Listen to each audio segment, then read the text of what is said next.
Sheikh Hasina drone আক্রমণ থেকে রক্ষা পাবে না। এই পার্টির গোড়া উপড়ে ফেলতে হবে টুঙ্গিপাড়া থেকে। আপনি কোথাও রক্ষা পাবেন না, তারা ড্রোন দিয়ে আপনাকে হত্যা করে ফেলতে পারে। নিউ ইয়র্ক থেকে সৌদি আরব প্রায় ৬,০০০ মাইল দূরে, সেইখান থেকে লোক গিয়ে টুইন টাওয়ার ভেঙেছে।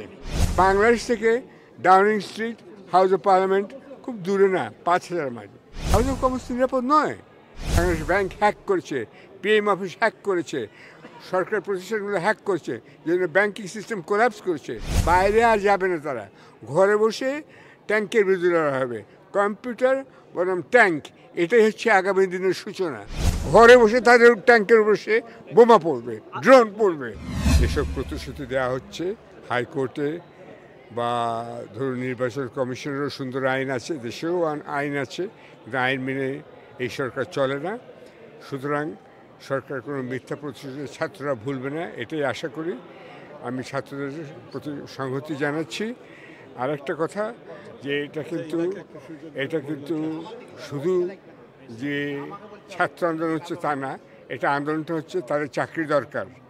শুধু চাকরি সৃষ্টি করার সুযোগ অবিলম্বে করতে হবে। যে কোনো সরকারি আসুক না কেন, এটা মনে রাখতে হবে, এটা চাকরির জন্য, তাদের যে বাঁচা মারার অস্তিত্বের জন্য। একটা পার্টিতে জয়েন করলো বললেই চাকরি পাবে, এটা হতে পারে না।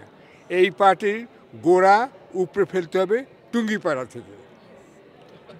শিক্ষার্থীরা যেভাবে নিহত হলো, এই বিষয়টা আপনি কিভাবে দেখছেন? কে নিহত হলো? শিক্ষার্থীরা যেভাবে পুলিশের অত্যাচার, পুলিশের গুলিতে নিহত হয়েছে, এই ম্যাসাকারটা আপনি কিভাবে দেখছেন? এটা বলতে চাই আমি, এটা শুধু শুরু। আপনি যেখানে দাঁড়িয়ে আছেন হাউস অফ কমন্সে, সেটা ভাবছেন খুব নিরাপদ। হাউস অফ কমন্স নিরাপদ নয়, এটা মনে রাখতে হবে। এটা টনি ব্লেয়ার, এই দেশের 4বার প্রধানমন্ত্রী হয়েছেন, তিনি বলেছিলেন ইরাকি রকেট এসে পড়বে ডাউনিং স্ট্রিটের সামনে। কত দূর এখান থেকে ডাউনিং স্ট্রিট? এখানেও ফেলতে পারে, তাই না? যে ছেলেপেলেরা আজকে গুলিতে নিহত হয়ে বাড়ির মধ্যে চলে গিয়ে বাংলাদেশ ব্যাংক হ্যাক করেছে, পিএম অফিস হ্যাক করেছে, সরকার প্রতিষ্ঠানগুলো হ্যাক করছে, যেন ব্যাংকিং সিস্টেম কোলাপস করেছে, সেই ছেলেপেলেরা বাধ্য হবে ঘরে বসে লড়াই করতে। বাইরে আর যাবে না তারা, ঘরে বসে ট্যাঙ্কের বিরুদ্ধে লড়া হবে। কম্পিউটার বনাম ট্যাঙ্ক, এটাই হচ্ছে আগামী দিনের সূচনা। এবং সেখানে শেখ হাসিনা ড্রোন আক্রমণ থেকে রক্ষা পাবে না।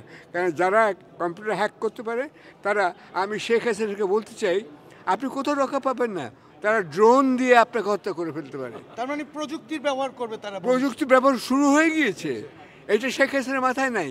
কারণ তার বাবার শিক্ষক ছিলেন আমার বাবা, এবং তিনি তাকে তার 14 গোষ্ঠীতে একটাই গ্র্যাজুয়েট, সেটা আমার বাবার কল্যাণেই হয়েছেন। এই বাস্তবতা বাবার আত্মজীবনী লেখা আছে, এবং শেখ মুজিব সেটা স্বীকার করতেন। সুতরাং এই প্রযুক্তি বানানটা শেখ হাসিনাকে লিখতে বলবেন, সঠিক লিখতে পারে এখানে দেখতে হবে, 1 নম্বর। 2 নম্বর, এই প্রযুক্তির শিকার তিনি হবেন হবেন হবেন, এটা আমি বলে দিচ্ছি।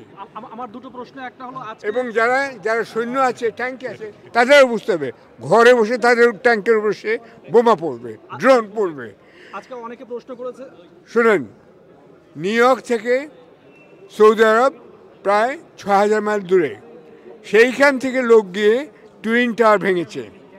আর বাংলাদেশ থেকে Downing street, house of parliament খুব দূরে না, ৫,০০০ মাইল। আর বাংলাদেশ থেকে, ঢাকা থেকে একটা বাড়ি থেকে গণভবন খুব দূরে নয়। এই বুঝতে হবে, এটা এখন প্রযুক্তির যুগ চলছে। এইটা গণ আন্দোলন শেষ, এখন প্রযুক্তি আন্দোলন হবে। এইটাই ছাত্রদের কাছে আমি আশা করি, যারা মেরিটোরিয়াস ছাত্র তাদের জান দিতে না করছি আমি, ঘরে বসে হত্যা করার আমি বলছি যে সেই প্রযুক্তি আবিষ্কার করো। ওই ভয়তে আমি হত্যা করতে বলছি না, আমি মৃত্যুদণ্ডের বিরুদ্ধে, মৃত্যুর বিরুদ্ধে আমি। কিন্তু তাদেরকে বলতে হবে আমাদের হাতে মৃত্যুর যন্ত্র আছে। তোমাদের হাতে যেমন আছে ট্যাঙ্কে, আমার হাতে আছে আমার ঘরে বসে, বিছানায় বসে আমি তোমাকে মারতে পারি। এই